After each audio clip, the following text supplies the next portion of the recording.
10 years ago, I bought this drum set that you see over here that's pretty much been in every one of my videos. And when I first bought it and I first unboxed it and started playing it, I was in high school at the time. It sounded horrible. The toms weren't resonating, the snare had this really unmusical buzz, and the kick had no low end. And the cymbals were gross and ringy, which of course they were the stock cymbals that came with it. So there were obvious upgrades that had to be made, but there were also some upgrades that were less obvious.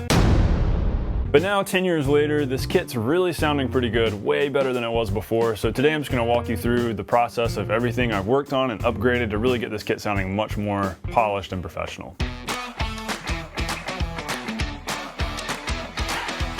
Hey everybody, welcome to The Non-Glamorous Drummer. If you're new to the channel, be sure to hit that subscribe button. On with today's video. So when I first bought this kit, at that point I had just really started getting serious about the drums. However, I was just using the kit for practice and I had mutes on everything. I even had the cymbals muffled down. So the fact that the drums sounded horrible really didn't matter at the time. But later on it came time to take the drums out of my practice space and onto the stage. As I got into college, I started using this kit for a lot of stuff in college, as well as some outside gigs too. And of course I knew I couldn't take an awful sounding drum set out in public, so I had to do something. So I started with some of the obvious things. I bought new cymbals and I replaced all the heads, which did help a good bit, especially the cymbals, because there's only so much you can do for bad sounding cymbals. These upgrades helped a lot, but not actually as much as I thought they would right off the bat. I was also at the time playing on a lot of house kits, whether it was at like a venue I was playing at or a church I was playing at, and I would really pay attention to, okay, how do they have these drums tuned?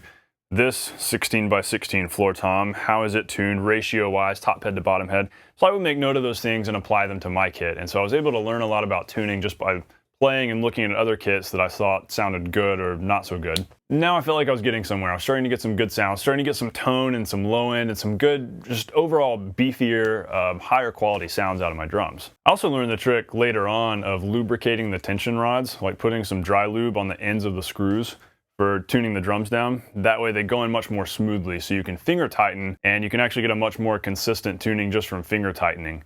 A lot of times with older drums, and sometimes even drums straight out of the factory, there'll be a little bit of stiffness and they won't completely smoothly tune up.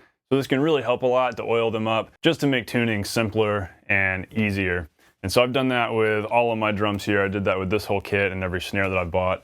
And I actually did a previous video like 2 years ago about this, just oiling up the ends of those screws so they'll go in more smoothly. So at this point, the kit was sounding way more professional than when I first bought it, but it still wasn't quite where I wanted it. There was still something missing. Like if I recorded myself playing and listened back to it, I felt like the drums still just didn't sound like a record. They didn't sound like my favorite drummers. They didn't sound really great. This next step required a lot more than heads and tuning and lubricant. I heard the saying from an experienced drummer, it's the Indian, not the arrow.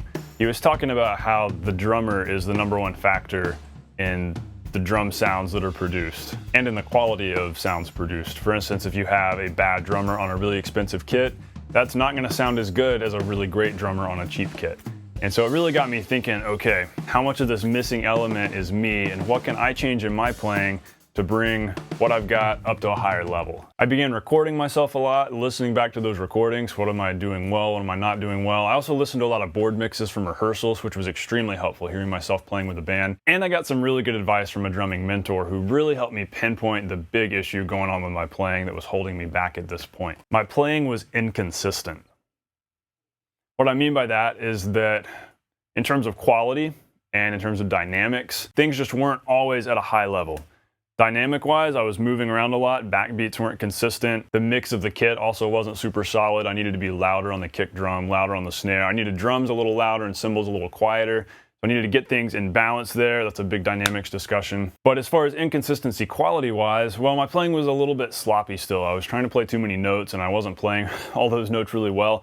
And so the best strategy I could do was simplify things, play less notes that sound really good, rather than a bunch of notes that sound okay. And so I really started to put a big focus on that in my practicing, playing consistently, balancing out the kit well, getting good, punchy, loud sounds out of the drums that were clean and precise, bringing cymbals down a little bit, and just making sure that I always was intentional about the way that I was hitting things. And so suddenly at this point, once I started to incorporate that into my playing, I would listen back to recordings and think, you know what, that actually doesn't sound so bad. I feel like now I'm getting a pretty good sound out of this kit and every other kit that I play. And so the bigger difference was made by how I was approaching the instrument, not so much the heads and the cymbals and the tuning, though that is important. So to wrap up today's discussion, I'm gonna demonstrate to you guys as best as I can clean playing with good sounds, like playing with intentionality in everything that you do.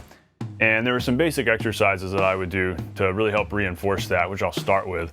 Just hitting the drums and paying attention to how you're hitting them. And then from there, paying attention to where your dynamics are. Are you playing soft? Are you playing loud? Make sure that you're staying even whatever you're doing. This is a very deep discussion, a very deep conversation for sure. But this is something that I talk about a good bit in one of my free ebooks, What You Actually Need to Know on the Drums. So if you haven't checked that out, please do. There's a chapter specifically about getting good sounds on the drums, and so I think that'll help you out if you want some more info in this department.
Hey, thanks for watching this video. If you enjoyed it and it provided some value to you, be sure to share it and subscribe if you haven't already. I'll see you on the next video.